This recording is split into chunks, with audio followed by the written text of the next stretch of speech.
അവന്മാർ പുതിയ പുള്ളി വരുന്നെന്ന്.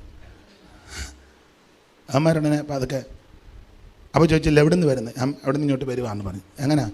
പ്രാർത്ഥിച്ചേച്ച് വന്നത്. അപ്പോൾ ചോദിച്ചു ആരാ നേതാവ്? അത് നേതാവ് ആമേ സ്തോത്രം, ഏറ്റവും വലിയ സിംഹം അങ്ങുണ്ട്, യഹൂദാഗോത്രത്തിൻ്റെ സിംഹം. യഹൂദാഗോത്രത്തിൻ്റെ സിംഹമാണ് ഇങ്ങോട്ട് അയച്ചു. സ്തോത്രം. നമ്മൾ എനിക്ക് ഒന്ന് കേബ്രാമിൻ്റെ അനിയനാണോ ആരാണൊരു പാട്ട് എഴുതിയല്ലോ, ദാവീദ് ഗോത്രത്തിൽ, അവരും കണ്ട് എഴുതിയല്ലേ? അവിടെ കുറേ നാൾ റൂഡല്ലായിരുന്നു. പറ ആരെഴുതിയ? കേബ്രാം എഴുതിയാണോ? അദ്ദേഹത്തിൻ്റെ അനുജന്. നല്ല പാട്ടാണ്. ദാവീദ് ഗോത്രത്തിൽ സിംഹമായി, ദാവീദ് ഗോത്രത്തിൽ സിംഹമായോരേ, ദാവീദിന്റെ കയ്യിലുള്ളവനെ, ഓ ദാവീദ് ഗോത്രത്തിൽ സിംഹമായോരേ, ദാവീദിന്റെ കയ്യിലുള്ളവനെ, ഓ നീ ഉറങ്ങും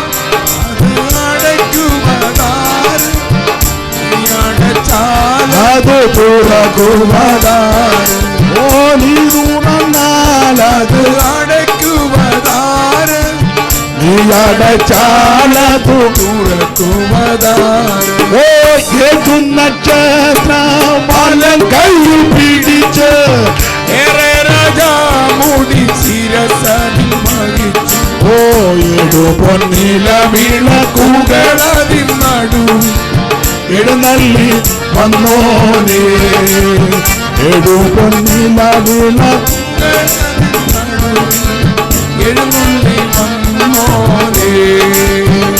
ദൈവത്തെ ശ്രദ്ധിക്കേ. അപ്പൊ ഇവരുടെ വിശേഷത, ഇവർ സിംഹമുഖന്മാരാ. ഇടം കൈ കൊണ്ടും വലം കൈ കൊണ്ടും യുദ്ധം ചെയ്യുന്നവരാ, കല്ലെറിയും. ഇനി ഒത്തിരി ഉണ്ട്. ഒരു വീരൻ നല്ല പുള്ളിക്കാരൻ. ഒരു വീരനെ ഒരിക്കല് ഒരുത്തനുണ്ട് ബെനയാവ്, അവനെ ഹിമകാലത്തൊരു ഗുഹയിലോട്ട് ചെന്നപ്പോൾ അവിടെ ഒരു സിംഹം, ഹിമകാലത്തൊരു ഗുഹയിലോട്ട് ചെന്നപ്പോൾ അവിടെ ഒരു സിംഹം. അപ്പം ഇവൻ തിരിഞ്ഞപ്പം ഒരു മിശ്രയീമൻ ഒരു കുന്തമായിട്ട് നിൽക്കുന്നു. അവനെ കുന്തം അടിച്ചു പിടിച്ച് അവനെ തകർത്തേച്ച് സിംഹത്തെയും തകർത്തു. ആ ടൈപ്പ് സാധനമാണ് ദാവീദിൻ്റെ കൂടെ. ഒരിക്കൽ ദാവീദ് പറഞ്ഞു, എനിക്ക് ബേഥലഹേം കണ്ടിട്ട് ചെന്ന് വെള്ളം കുടിക്കണം, അവിടുത്തെ വെള്ളം. പുള്ളിക്കൊരു അങ്ങനെയിരിക്കുമ്പോൾ ഓരോരുത്തർക്ക് ഓരോ പൂതികളൊക്കെ ഉണ്ടാകും. എനിക്ക് ബേഥലഹേം കിണറ്റില്ലേ, ഇവിടുത്തെ എങ്ങും വെള്ളം പോരാ, ഇവിടുത്തെ കിണറ്റില്ലേ, എനിക്ക് ബേഥലഹേം കിണറ്റില്ലേ. അന്ന് ഫെലിസ്ത്യർക്ക് അവിടെ കാവൽപ്പട്ടാളമാണ്. അപ്പോൾ ചോദിച്ചു, അയ്യോ അവർ ഫെലിസ്ത്യരെല്ലാം കൂടെ ഒന്ന് പട്ടാളം ഉറങ്ങി കിടക്കുക, അവിടെ ചെന്ന് വെള്ളം ഇങ്ങനെ. ഒരുത്തൻ പറഞ്ഞ് ഞാൻ പോകാമെന്ന് പറഞ്ഞു. അവൻ നേരെ ഫെലിസ്ത്യ പട്ടാളത്തിൻ്റെ ഇടയിൽ കൂടെ ചെന്ന് സൂക്ഷം അങ്ങോട്ട് ചെന്ന് ബേഥലഹേം കിണറ്റിൽ ചെന്ന് വെള്ളവും കോരി തിരിച്ച് കൊണ്ട് അതിലേ കൂടെ തന്നെ, അല്ല വേറെ വഴി ഉണ്ടയിട്ടൊന്നും പോയില്ല. നമുക്ക് നമ്മുടെ കൂടും കിടക്ക എടുത്തോണ്ട് പോകാം. ഇനിയിപ്പം തപയും വേണ്ട, തങ്കവും വേണ്ട, തങ്കച്ചായി നേരത്തെ പോയെടുത്തോട്ട് പൊക്കോ, നിങ്ങൾ നേരത്തെ പോയെടുത്തോട്ട് പൊക്കോ. ഷിനിപ്പാസ് അവിടെ വാളത്തിൽ നിന്ന് കണ്ടല്ലേ വന്നേ? എന്നെ അങ്ങോട്ട് വല്ലതും പോകുന്നോ? ഇല്ല. നിങ്ങളെല്ലാം വന്നെടുത്ത് തന്നെ തിരിച്ച് പൊക്കോ എന്നാ ഓർത്തം.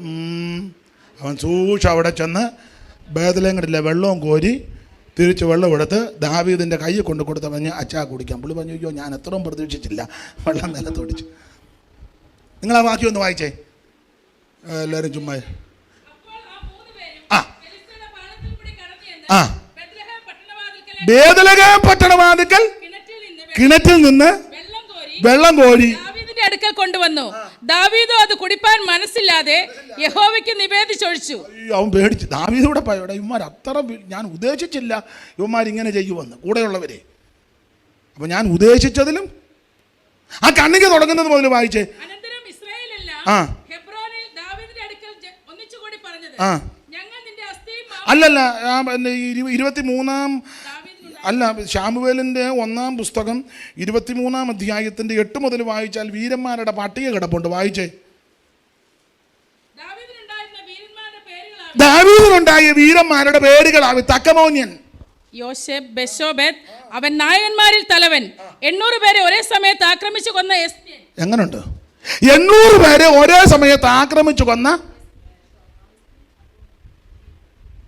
800 പേരെ, മനസ്സിലാകാതെ ഇങ്ങനെ മന്നം പിടിച്ചിരിക്കുന്നത്. 800 പേരെ ഒരേ സമയത്ത് നമ്മൾ ഒരുത്തം വന്ന് ഗോ എന്ന് പറഞ്ഞാൽ മതി, അന്നേരം നമ്മൾ ഉണ്ടകിടും. ഇവിടെ 800 എണ്ണം വന്നപ്പോൾ അവൻ നല്ല ധീര. അടുത്ത വാക്യമായി, അവന്റെ ശേഷം ഒരു അഹ്യൂഹിന്റെ മകനായ ദോദായിയുടെ മകൻ എലയാസർ, അവൻ ഫെലിസ്ത്യർ യുദ്ധത്തിന് കൂടിയിരുന്ന സ്ഥലത്ത് നിന്ന് ഇസ്രായേല്യർ പൊയ്ക്കളഞ്ഞപ്പോൾ ദാവീദിനോട് കൂടെ നിന്ന് ഫെലിസ്ത്യരെ വെല്ലുവിളിച്ച 3 വീരന്മാരിൽ ഒരുത്തനായിരുന്നു. അവൻ എഴുന്നേറ്റ് കൈ തളർന്ന് വാളോട് പറ്റിപ്പോകുന്നത് വരെ ഫെലിസ്ത്യനെ വെട്ടി. ഈ ടൈപ്പ് സാധനമാ ദാവീദിന്റെ കൂടെ. കൈ തളർന്ന് വാളോട് പറ്റിപ്പോകുന്നത് പോലെ വെട്ടി. അത് പിന്നെ അവൻ നിൽക്കുക, ഇനി എല്ലാവരും വെട്ടാനുണ്ടോ എന്ന്. നമ്മൾ 2 വെട്ട് വെച്ച് പറഞ്ഞ് ശുശ്രൂഷയുടെ മുഖത്താണ് ദീർഘവർഷം, ഇനി എനിക്ക് ധാരാളം വെട്ടി. ഇപ്പം ഞാൻ വിശ്രമ ജീവിതത്തിലേക്ക് ഞാൻ കഴിഞ്ഞ 50 കൊല്ലമായിട്ട് വെട്ടിക്കൊണ്ട് ഇരിക്കുകയാണ്. ഇനിയിപ്പം വെട്ടാൻ വലിയ താല്പര്യം ഇല്ല. പിന്നെ ആരെയും കൈ കെട്ടിയാൽ തട്ടാനാണ് താല്പര്യം. അവൻ കൈ തളർന്ന് വാളോട് പറ്റിപ്പോകുന്നവരെ നിന്നങ്ങോട്ട് വെട്ടി. അടുത്ത വാക്യമായിരുന്നു, വലിയൊരു ജയം നൽകി. അടുത്തത് ഇനി ബെനയാമിന്റെ കാര്യം വായിച്ചേ. ഷമ്മ അത് വേറൊരു കേസ്, അതെല്ലാം പറയാൻ നേരമില്ല. ബെനയാമിന്റെ കാര്യം വായിര്. ബെനയാമെന്ന് വരുത്തുന്ന ഹിമകാലത്ത് ഒരു ഗുഹയിലോട്ട് ചെന്നത്, അത് വായിര്. അത് അവിടെ തന്നെ ഉണ്ടല്ലോ. പുത്രന്മാരെ സംഹരിച്ചല്ലാതെ ഹിമകാലത്ത് ഒരു ഗുഹയിൽ ചെന്ന് ഒരു സിംഹത്തെയും കൊന്നുകളഞ്ഞു. അവൻ 5 മുഴം പൊക്കമുള്ള ദീർഘകായനൊരു മിസ്രൈമിനെയും സംഹരിച്ചു. മതിയല്ലോ. ഈ ടൈപ്പ് സാധനങ്ങളാ ദാവീദിന്റെ കൂടെയുള്ളവര്. സ്തോത്രം. അതുകൊണ്ടാ ഹൂശായി പറഞ്ഞ നിന്റെ അപ്പൻ വീരന്മാരും, നീ ഉദ്ദേശിക്കുന്ന ആൾക്കാരൊന്നും അല്ലവര്, നല്ല വീരന്മാരാ. നിന്റെ അഗീതവൻ ഇപ്രാവശ്യം പറഞ്ഞ ആലോചന നന്നല്ല. കാരണം നിന്റെ അപ്പൻ നിന്റെ അപ്പനും അവന്റെ ആളുകൾ വീരന്മാരും, പിന്നെ കാട്ടിൽ കുട്ടികൾ കവർന്നു പോയ കരടിയെ പോലെ ഉഗ്രമാനസനാ നിന്റെ അപ്പൻ. ഈ കാട്ടിൽ കരടിയുടെ കുട്ടി കവർന്നു പോയാൽ കരടി ഉറക്കളച്ചിരിക്കും. വരുന്നവനെ എല്ലാം പതികിരുന്ന് പിടിച്ചേച്ച് ഹോശിയാ പ്രവചനത്തിലെ വാക്യം ഹൃദയത്തിൻ്റെ നെയ്വല കീറുവന്ന. ഹൃദയത്തിൻ്റെ, തങ്കച്ചാൻ ആ വാക്യം കണ്ടിട്ടുണ്ടോ? ഹൃദയത്തിൻ്റെ, ഞാൻ റെഫറൻസ് മറന്നുപോയി, വേറെ ദിവസം വായിക്കുന്നത് കൊണ്ട് ഓർമ്മയിൽ വരുന്നത്. അതിന് നിങ്ങളൊന്ന് വായിച്ച ഹൃദയത്തിൻ്റെ നെയ്വല കീറുവന്ന, അങ്ങനെ തന്നെ എഴുതിയേക്കുന്നത്. ഹൃദയത്തിൻ്റെ നെയ്വല കീറും, അങ്ങനെ. നിങ്ങളെടുത്തവരൊന്ന് വായിച്ചേ. ഞാൻ കണ്ടു, വായിക്കാം. ഹോശിയാ പ്രവചനം 13-ാം അധ്യായത്തിൻ്റെ 7-ാം വാക്യം വായിച്ചേ. ആകയാൽ ഞാൻ അവർക്കൊരു സിംഹത്തെ പോലിരിക്കും, വള്ളിപ്പുലിയെ പോലെ. അടുത്തത് പോലെ ഞാൻ അവരെ എതിരിട്ട് അവരുടെ ഹൃദയത്തിന്റെ നെയ്വല കീറിക്കളയും. മതി, നീ ചുമ്മാ കളിക്കരുത്, നിന്റെ ഹൃദയത്തിന്റെ നെയ്വല കീറും. കാട്ടിൽ കുട്ടികൾ കവർന്നു പോയ കരടിയെ പോലെ ഉഗ്രമാനസനാ നിന്റെ അപ്പൻ. അവൻ സ്ഥാനമാനമെല്ലാം പോയി. കാട്ടിൽ കരടിയുടെ കുട്ടി കവർന്നു പോയി ഇരിക്കുക. കരടി ഇരിക്കും എഴുതവനെ പിടിച്ചവന്റെ ഹൃദയത്തിന്റെ നെയ്വല കീറും. നീ ചുമ്മാ കയറി കൊത്തരുത്. സ്തോത്രം. ഹൃദയത്തിന്റെ നെയ്വല കീറും. അതുകൊണ്ടാണ് ഹൂശായി പറഞ്ഞത് നിന്റെ അപ്പനും അവന്റെ ആളുകൾ വീരന്മാരും കാട്ടിൽ കുട്ടികൾ കവർന്നു പോയ കരടിയെ പോലെ ഉഗ്രമാനസന. പിന്നെ അടുത്തത്, അയ്യോ നിന്റെ അപ്പൻ യോദ്ധാവാ. എടാ, നീ ഉദ്ദേശിക്കുന്ന ആളല്ല നിന്റെ അപ്പൻ. ദാവീദ് ഇങ്ങനെ നീ നോക്കുമ്പോഴെല്ലാം പുള്ളി ഇങ്ങനെ കിന്നരം വായിച്ച് യാഗ നല്ല ഇടയൻ എന്നും എൻ്റെ പാലകൻ ഇല്ല നീക്കോ. നീ അതേ കണ്ടിട്ടുള്ളൂ. ഇവൻ ആരുമില്ലാത്തപ്പം മണിക്കൂറുകൾ പ്രാർത്ഥിക്കുന്നവനാണെന്ന് മനസ്സിലാക്കണം. ജീസസ്.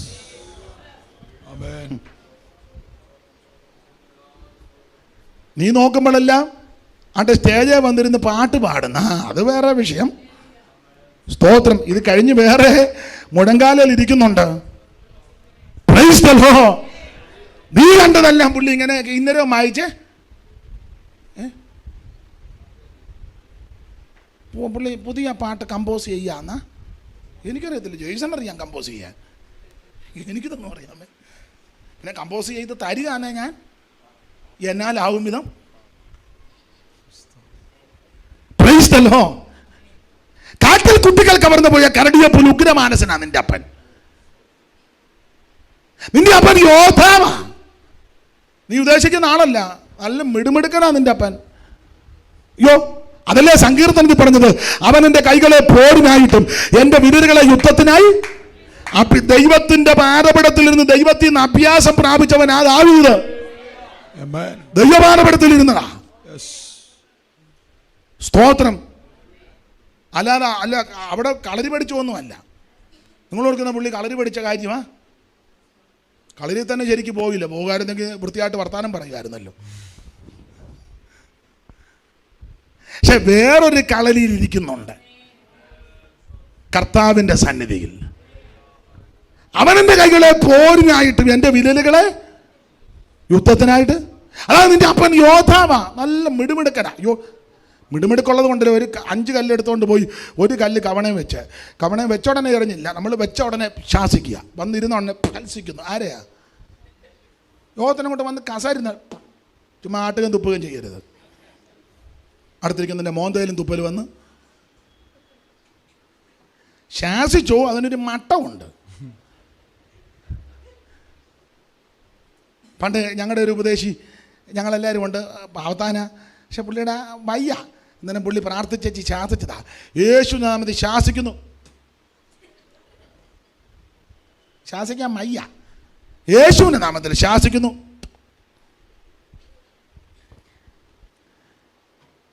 ദാവീദ് കല്ലെടുത്ത് കവണയിൽ വെച്ചോടനെ എറിഞ്ഞില്ല. കല്ലെടുത്ത് കവണയിൽ വെച്ച് എങ്ങനെ എഴുതിയേക്കണേ? കറക്കൊന്നുമല്ല, ചുമ്മാ വേദവസ്ഥം വായിക്കാതെ.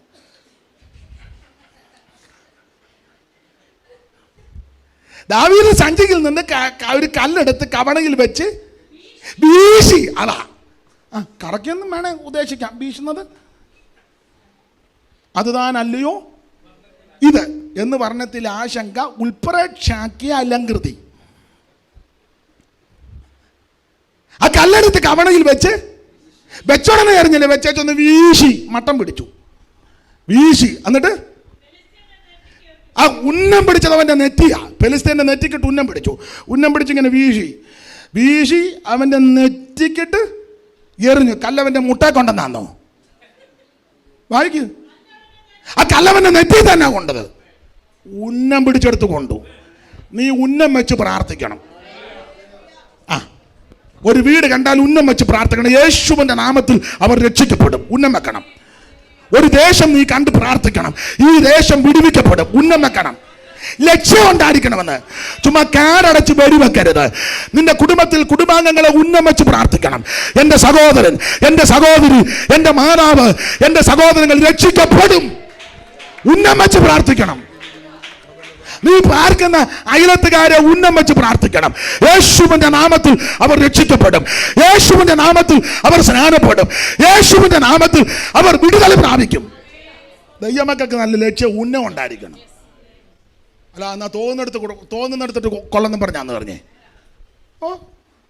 ഉന്നം വെക്കണം. ഈ 21 ദിവസത്തെ ഉപവാസപ്പെടുത്ത ഉന്നം വെച്ചാ പ്രാർത്ഥിക്കുന്നത്. എല്ലാവരും അങ്ങനെ ആയിരിക്കണം. നിന്റെ കുടുംബാംഗങ്ങൾക്ക് രക്ഷിക്കപ്പെടണം. നിന്റെ അയലത്തുകാർ രക്ഷിക്കപ്പെടണം. ചിലർ സ്നാനക്കടവിലേക്ക് ഇറങ്ങണം. ഈ പ്രാർത്ഥന കഴിയുമ്പോൾ സ്നാനം നടക്കണം. ഈ പ്രാർത്ഥനയിൽ അഭിഷേകം പ്രാപിക്കണം. ഈ പ്രാർത്ഥനയിൽ ആത്മാക്കൾ വരണം. ഈ പ്രാർത്ഥനയിൽ ജനം വിടുതൽ പ്രാപിക്കണം. ഈ പ്രാർത്ഥനയിൽ ദൈവപ്രവൃത്തി നടക്കണം. ഉന്നം വെച്ച് പ്രാർത്ഥിക്കൂ. ഹല്ലേലൂയ. Praise the lord. സഞ്ചിക്കകത്ത് നിന്ന് കല്ലെടുത്ത് കവണയിൽ വെച്ച് വീശി ഫെലിസ്തീൻ്റെ നെറ്റിക്കിട്ട് നോക്കുക. ഒറ്റ സൂക്ഷ നെറ്റി. നമ്മളാണ് 5 കല്ലും ആദ്യം എടുക്കും. അത് 5നും എറിയും. 5ഉം കൊള്ളുകയില്ല. അവസാനം പിന്നെ നമ്മുടെ കല്ലും ഉണ്ടെ പറയും പെട്ടെന്ന് ഒരു ലോഡ് കല്ലിവിടെ കിട്ടും. മണിമല വല്ലതും ഉരുളൻകല്ല് കിട്ടുമെങ്കിൽ ആ കല്ല് മുഴുവൻ എടുത്ത് എറിഞ്ഞ് ഒറ്റ കല്ല് ഗോലിയാതിനോട്ട് കൊല്ലുകയില്ല. അവസാനം ആ എറിഞ്ഞ കല്ല് ഒരു കല്ലെടുത്ത് അവൻ്റെ ഒരു ഒറ്റ കയറ് നമ്മുടെ 6-ാം മലയ്ക്ക് പൊത്തോന്ന് വീണ്. നമ്മൾ പിന്നെ 2 ആഴ്ച യോഗത്തിനും വരികയില്ല. അതിന് കഴിഞ്ഞ ദിവസം യോഗത്തിന് തന്നെ വരാൻ അവിടുത്തെ പ്രാർത്ഥന കഴിഞ്ഞപ്പോൾ എന്നാന്ന് ഇവിടെ ഈ 6-ാം മാലിക്കൊരു പിടുത്തം. തോത്രം പറയാതെ പാമ്പിരുന്ന് പിയായ 6-ാം മാല് നോക്കി എറിഞ്ഞ്. വേറെ നീ എന്നാ ചെയ്യാൻ? നീ സ്വോത്രം പറയാതെ ദൈവത്തെ സ്തുതിക്കാതെ ആരാധിക്കാതെ കൈയടിക്കാതെ പമ്മി അവിടെ ഇരുന്ന് ഷാജ് നോക്കിയപ്പോൾ താണ്ടിരിക്കുന്ന ഒറ്റ ഏറ് നിന്റെ 6-ാം മാലിക്ക് ഒരു വിലക്കോ. പിന്നെ സ്വോത്രവും പറയാൻ മേലെ ദൈവസന്നിധി വന്ന ആത്മാവ് വിലപ്പെട്ടോണം എന്ന് പറഞ്ഞാൽ നല്ല ഉന്നമുള്ളവനാ ദാവീദ്. അല്ല, നിന്റെ അപ്പൻ യോദ്ധാവാ, മിടുക്കനാ നിന്റെ അപ്പൻ. അഖിലബൽ ഇപ്രാവശ്യം പറഞ്ഞ ആലോചന നന്നല്ല. നിന്റെ അപ്പനും അവന്റെ ആളുകളും വീരന്മാരും, കാട്ടിൽ കുട്ടികൾ കവർന്നു പോയ കരടിയപ്പോൾ ഉഗ്രമാനസൻ. നിന്റെ അപ്പൻ യോദ്ധാവാ. അടുത്ത വാക്യം, നിന്റെ അപ്പന്റെ വേറൊരു കാര്യം, അവൻ ജനത്തോടു കൂടെ. ആ വാക്യത്തിന്റെ അർത്ഥം ഇത്രയുള്ളൂ, നിന്റെ അപ്പം ഭയങ്കര ബുദ്ധിമാനാ. ദാവീദേ, ദൈവം കൊടുക്കുന്ന ബുദ്ധിയാ, ദൈവിക ബുദ്ധിയാ, മാനുഷിക ബുദ്ധിയല്ല. നിന്റെ അപ്പൻ ജനത്തോടു കൂടെ എന്ന് പറഞ്ഞാൽ അഹീതോബൽ പറഞ്ഞത് 12,000 പേരെ ജനത്തെ അങ്ങോട്ട് ചെല്ലുമ്പം ദാവീദ് നടുക്ക് കാണും. അന്നേരം ജനമെല്ലാം കൂടി ഓടുമ്പോൾ പുള്ളി ഒറ്റയ്ക്ക് കാണും. വെട്ടിയേച്ച് വേട മണ്ട, നിൻ്റെ അപ്പനെ പോലെ ബുദ്ധിയുള്ളവൻ.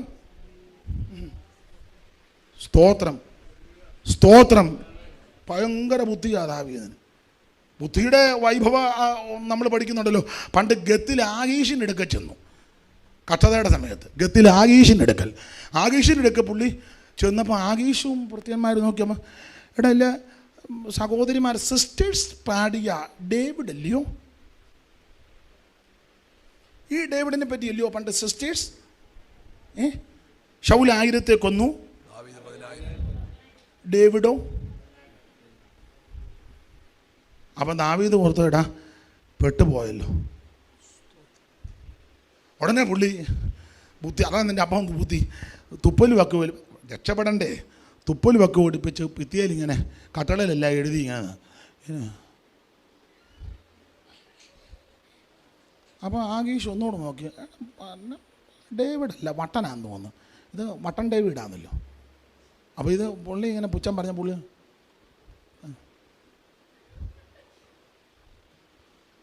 ഉടനെ ആഗീഷ് പറഞ്ഞടാ ഇവിടെ വട്ടന്മാരില്ലാഞ്ഞിട്ടാന്നോ? ഇവിടുള്ളതെല്ലാം അരവട്ടനാ. അന്നേരം തേണ്ട ഒരു മുക്കാവട്ടനെ, അരവട്ടം പോകാൻ ഞാൻ പ്രാർത്ഥിച്ചുകൊണ്ടിരിക്കുക, അന്നേരം മുക്കാവട്ടനെ. ആഗീഷ് പറഞ്ഞു മട്ടനെയൊന്നും ഇവിടെ വേണ്ടെന്ന് പറഞ്ഞു. ഇവിടെ വട്ടന്മാർക്ക് അപ്പോയിൻമെൻറ്റ് ഇപ്പം ഇല്ല, വിടറാന്ന് പറഞ്ഞു. അപ്പം ഒരുത്തം എൻ്റെ ഭാവനയും കൂടെ ചേർത്താ ഒരു ഭൃത്യൻ ഇങ്ങോട്ട് വന്നിച്ച് ദാവീദിൻ്റെ ഇങ്ങോട്ട് വേടാ, നീ ഉമ്മായിരിക്കല്ലേ, ഇങ്ങോട്ട് വാ. ഇങ്ങനെ ഇതിനെ ഞങ്ങളുടെ നാട്ടിൽ തത്തിക്കുക എന്ന് പറയും. ഇങ്ങനെ പള്ളിക്ക് പിടിച്ച തത്തിച്ച്, ഞാൻ വേദനിക്കുന്നുണ്ടോ? ഇങ്ങനെ തത്തിച്ച് ഇനി അവിടെ പോയിരുന്നു.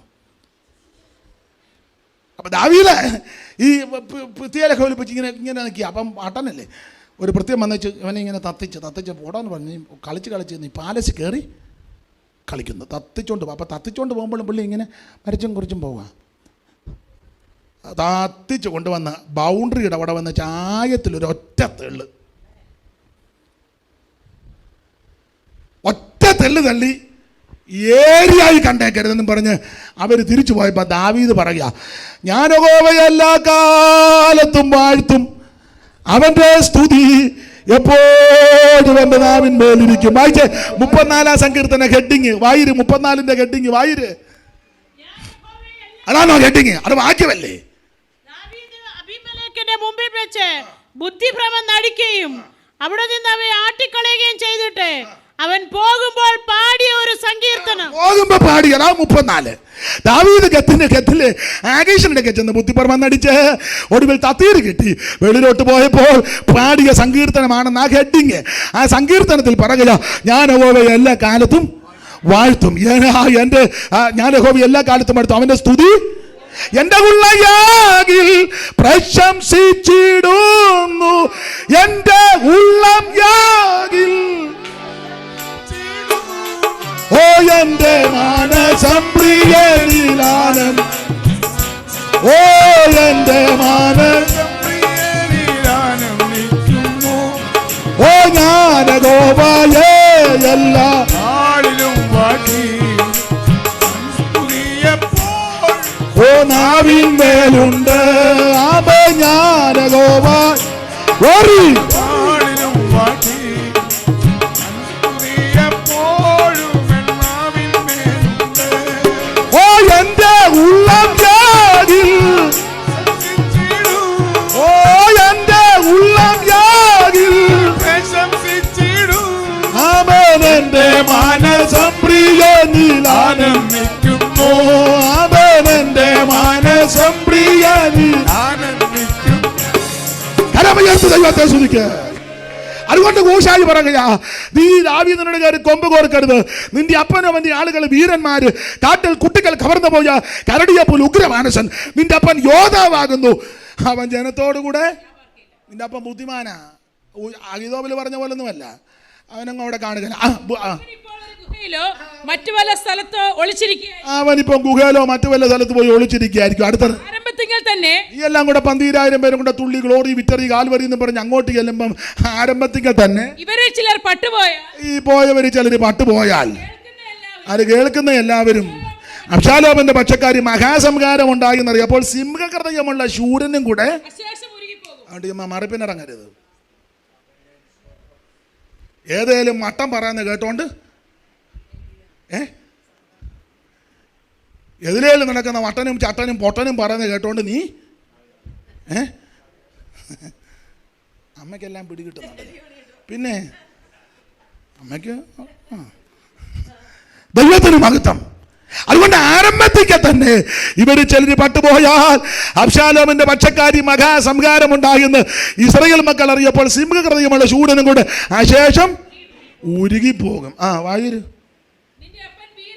നിന്റെ അപ്പൻ വീരനും. അടുത്തത് ഹൂശായുടെ അവിടെ അല്ല അഗീതോബന്റെ അവിടെ നിൽക്കട്ടെ. ഇല്ല ഞാൻ പറയാം. ഒപ്പം പലരായി ആലോചന പറഞ്ഞു കൊടുക്കുന്നത്. ഞാൻ പറയാൻ പോലെ ഇനി വായിക്കാൻ നേരമില്ല. അതുകൊണ്ട് മണൽത്തരി പോലെ കടൽത്തീരത്ത് കിടക്കുന്ന മണൽത്തരി പോലെ അസംഖ്യമായി ഇസ്രായേൽ മക്കളെല്ലാം കൂടെ നിരത്തി അങ്ങോട്ട് പിടിച്ചേച്ച് അബ്ശാലോമേ നീ തന്നെ യുദ്ധത്തിന് പൊക്കോളാൻ,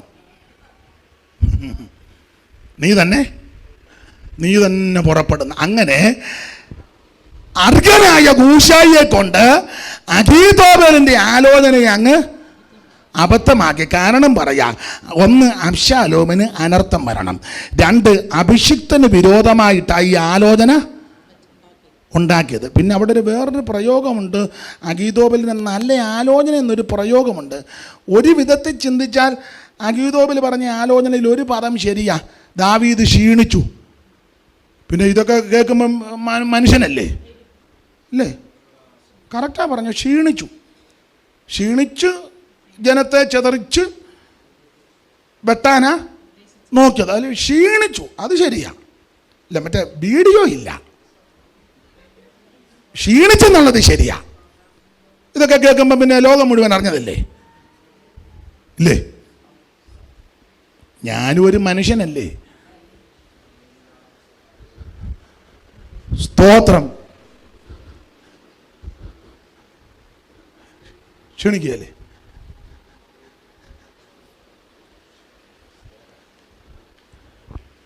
ഞാനും ഒരു മനുഷ്യനല്ലേ? പുള്ളി പറഞ്ഞത് ശരിയാ, ക്ഷീണിച്ചെന്ന വാക്യമുണ്ട്. വായിച്ചേ 16-ാം അധ്യായത്തിന്റെ 14 വായിച്ചേ. വലതു വശത്ത് മേളിൽ 16-14. രാജാവും കൂടെയുള്ള സകല ജനവും ക്ഷീണിച്ചവരായി എത്തി. മതി, തെളിഞ്ഞല്ലോ, ക്ഷീണിച്ചു. ദാവീദും കൂടെയുള്ള സകല ജനവും ക്ഷീണിച്ചു. അത് കറക്റ്റാ, ക്ഷീണിച്ചു. ഇതൊക്കെ കേൾക്കുമ്പോൾ ക്ഷീണിക്കത്തില്ലയോ ജയ്സ? എന്തേലും ഒന്ന് പറ. ദൈവത്തിന്റെ മഹത്വം. ക്ഷീണിക്കുകയല്ലേ തങ്കച്ചായ? പക്ഷേ എനിക്ക് കിട്ടിയ ഒരു പ്രത്യേകത, ഒന്ന്, എൻ്റെ മേൽ ദൈവം ഒരു അഭിഷേകം തന്നു. രണ്ട്, ഇന്നാളും ഞാൻ ഓർപ്പിച്ചതാ, 1000കണക്കിന് ദൈവമക്കൾ എനിക്ക് വേണ്ടി മുഴങ്കാലിൽ പ്രാർത്ഥിച്ചത് കൊണ്ട് വലിയ ക്ഷീണം വന്നില്ല. ഹല്ലേലൂയ. ഈ തിരുവല്ല ഹബ്രോൻ ചർച്ച് ആത്മാർത്ഥമായി പ്രാർത്ഥിക്കുന്നു, 1000കണക്കിന് ദൈവമക്കൾ പ്രാർത്ഥിക്കുന്നു, അതുകൊണ്ട് വലിയ ക്ഷീണം. സൈജാനോട് പറഞ്ഞ് പ്രാർത്ഥിച്ചാൽ മതി എന്ന് പറഞ്ഞു. അത് തന്നെ പ്രാർത്ഥന. നാളെ മുതൽ പ്രാർത്ഥന വരണേ. ഈ പ്രാർത്ഥനയാ. സ്തോത്രം. ദൂത് കറക്റ്റാ, ക്ഷീണിച്ചു. പക്ഷെ ദൂത് കറക്റ്റാന്നേലും ഇത് ദാവീദിന് വിരോധമായിട്ട് വന്നുകൊണ്ട് തമ്പുരാൻ ഇതങ്ങ് അബദ്ധമാക്കി. അടിച്ചു, ദൈവം പൊളിച്ചു, ദൂരെ കളഞ്ഞു. സ്തോത്രം. ഈ ആലോചന പറഞ്ഞ പുള്ളി ഇപ്പം വെട്ടിനകത്തായി. ഒപ്പിച്ച പുള്ളി ഒപ്പിച്ചവനിപ്പം വെട്ടിനകത്തായി.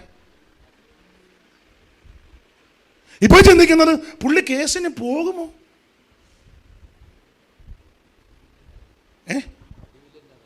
അതൊന്നും ഞാനിപ്പോൾ പറയത്തില്ല. അതിന് എനിക്ക് നിർദ്ദേശം തരുന്നവരുണ്ട്, അതിനനുസരിച്ചേ പോകുകയുള്ളൂ. പിന്നെ അല്ല ഒന്നും എനിക്കൊന്നും ചെയ്യാനൊക്കെ അത് ഇപ്പോൾ ഇത്ര വഷളായില്ലേ? വഷളായ സ്ഥിതിക്ക് അതവിടെ നിൽക്കട്ടെ. ഏതായാലും ഈ പ്രാർത്ഥനയൊന്നും അങ്ങോട്ട് നടക്കട്ടെ. സ്തോത്രം. ഹല്ലേലൂയ. സ്തോത്രം. ജെയ്സൺ എന്നെ ഒരു നോട്ടം നോക്കുന്നു. അത് ആ നോട്ടം നിന്റെ നോട്ടം എങ്കിൽ നിന്ന് ദൈവത്തിന് മഹത്വം. ഇവിടെ വായിക്കുന്നത് അഗീതോബന്റെ ആലോചന അങ്ങ് അബദ്ധമാക്കി. അപ്പൊ തൻ്റെ ആലോചന എഫക്റ്റ് ആയില്ല, പാളി. ദൈവം റൂട്ട് മാറ്റി.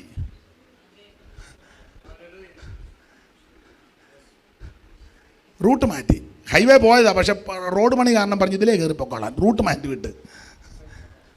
ഇപ്പൊ റൂട്ട് മാറി എന്തെല്ലാം കൊന്ത്രാക്കൊള്ളിയാ പിന്നെ ഇപ്പം വരുന്നേ. സ്തോത്രം. റൂട്ട് മാറ്റി ദൈവം. ആ റൂട്ട് മാറ്റിയപ്പോൾ അഗീതോബലിന് എന്തോ അതുകൊണ്ടൊന്നും അറിയുന്നത് നല്ലതാ. അഗീതോബൽ ഈ ദൂത് പറഞ്ഞ, ഈ ആലോചന പറഞ്ഞ, ഈ കുരുക്കൊപ്പിച്ച അഗീതോബലിന് എന്തോ സംഭവിച്ചു. 17:23. ഞാൻ എന്നോട് ബന്ധപ്പെട്ട് പറയട്ടെ, എനിക്ക് കുരുക്കുണ്ടാക്കിയവർക്കൊന്നും സംഭവിക്കാതിരിക്കട്ടെ, പക്ഷെ അഗീതോബലിന് എന്തോ സംഭവിച്ചു. അത് വായിരുന്നു. എന്നാൽ അഹീതോബേൽ തന്റെ ആലോചന നടന്നില്ല എന്ന് കണ്ടപ്പോൾ കഴുതപ്പുറത്ത് കോപ്പിട്ട് കയറി തന്റെ പട്ടണത്തിൽ വീട്ടിലേക്ക് ചെന്ന് വീട്ടുകാര്യം ക്രമപ്പെടുത്തിയ ശേഷം കെട്ടിഞ്ഞാന്ന് മരിച്ചു. കിടക്കുന്നു. അത് ആർക്കും വരാതിരിക്കട്ടെ. അനുദപിച്ച് മാനസാന്തരപ്പെട്ട് ആമൻ ദൈവസന്നിധിയിൽ ഏറ്റു പറഞ്ഞ് ക്രമപ്പെട്. ദൈവമേ, ഞാൻ കുരുക്കൊപ്പിച്ചു, ഞാൻ സൂത്രങ്ങൾ ഒപ്പിച്ചു, എന്നോട് ക്ഷമിക്കണം, എന്നോട് പൊറുക്കണമെന്ന് പറഞ്ഞ് ദൈവസന്നിധിയിൽ നെടുമ്പാട് വീണ്. സ്തോത്രം. എന്നാൽ അഗീതോബൽ തന്റെ ആലോചന നടന്നില്ലെന്ന് നടക്കുമെന്നാ ഓർത്തത്. പക്ഷേ അലക്സച്ചാൻ എന്താ ഒരു ചെറിയ മ്ലാനത പോലെ. ഇന്നത്തെ ഭക്ഷണം അലക്സച്ചാനാ ക്രമീകരിച്ചിരിക്കുന്നത്. ഇനിയും പ്രസംഗിച്ച് മുമ്പോട്ട് പോയാൽ ആരും കഴിക്കാതെ പോകുമോ, പിന്നെ ഭക്ഷണം ഞാൻ എന്തോ ചെയ്യും, അതാണോ ചിന്താഭാരം? ഇല്ല. ഇച്ചിരിയും കൂടെ പ്രസംഗിക്കും, എല്ലാവരും ഇരിക്കും, എല്ലാവരും കഴിക്കും. ബാക്കി നമ്മൾ ഉണ്ടെങ്കിൽ പതിവ് ചെയ്യുന്നത് പോലെ പാഴ്സലാക്കി ഇവിടെയൊക്കെ കൊടുക്കുന്നുണ്ടല്ലോ ഭിക്ഷയെടുക്കുന്ന പ്രിയപ്പെട്ടവർക്ക്, അങ്ങനെയും ചെയ്യും. ഭാരമൊന്നുമില്ലല്ലോ. ഇച്ചിരി പറഞ്ഞോട്ടെ. അവിടെ ഇരി. സ്തോത്രം. സുബിൻ എന്നാ പുറകോട്ട് നോക്കിയത്? ഭക്ഷണത്തിൻ്റെ ടൈമായെന്ന് വന്നേ. ഒന്നും ആയിട്ടില്ല. ദൈവത്തിന് മഹത്വം. എന്നാൽ അഗീതോബൽ തന്റെ ആലോചന നടന്നില്ലെന്ന് കണ്ടപ്പോൾ കഴുതപ്പുറത്ത് കോപ്പിട്ട് കയറി പട്ടണത്തിൽ വീട്ടിൽ ചെന്ന് വീട്ടുകാര്യം ക്രമപ്പെടുത്തിയ ശേഷം കെട്ടിഞ്ഞാന്ന് തൂങ്ങിച്ചാകാന്ന്. അങ്ങനെ ചാകണം. എങ്ങനെ? എല്ലാം ക്രമീകരിച്ചേച്ച്. ATM കാർഡ് കൊടുക്കണം, പാസ്ബുക്ക് കൊടുക്കണം, വണ്ടി ഉണ്ടെങ്കിൽ അതിന് ചാവി കൊടുക്കണം, വല്ലതും ആർക്കെങ്കിലും കൊടുക്കാനോ വാങ്ങാനുണ്ടോ അതൊക്കെ പറയണം, എല്ലാം എഴുതി വെക്കണം. എന്ന് വെച്ചാൽ യൂദാ പോയതുപോലെ പോകരുത്, നല്ല കയറുപെടുത്തോണ്ട് പോകണം. യൂദാ പിശുക്കങ്ങാണ്ട് കാണിച്ചതാ. ഏതാണ്ട് എനിക്ക് ഒന്ന് പിണിക്കയറ് വല്ലതുമായിരിക്കും. അതൊരു ചക്കര കയറ് കൊണ്ടുപോകണ്ടേ? അതിലും പിശുക്ക. കുരുക്കങ്ങോട്ട് വെച്ച് ഒറ്റയാട്ടം 10 വേണം, കുടലെല്ലാം കൂടെ തുറിച്ച് കിടക്കുന്നു. സ്തോത്രം. തന്റെ ആലോചന നടന്നില്ലെന്ന് കണ്ടപ്പോൾ അഗീതോബൽ വീട്ടിൽ ചെന്ന് വീട്ടുകാര്യമെല്ലാം ക്രമപ്പെടുത്തി. തൂങ്ങിച്ചാകുന്നത് പരിഹാരമല്ല, മദ്യപാനം പരിഹാരമല്ല, ലഹരി പദാർത്ഥം പരിഹാരമല്ല, നാട് വിട്ടോടുന്നത് പരിഹാരമല്ല, പ്രാർത്ഥിക്കുന്നതും പരിഹാരമല്ല. പരിഹാരം യേശുവിലുണ്ട്. ആത്മഹത്യ പരിഹാരമല്ല. ആത്മഹത്യ ചെയ്യരുത്.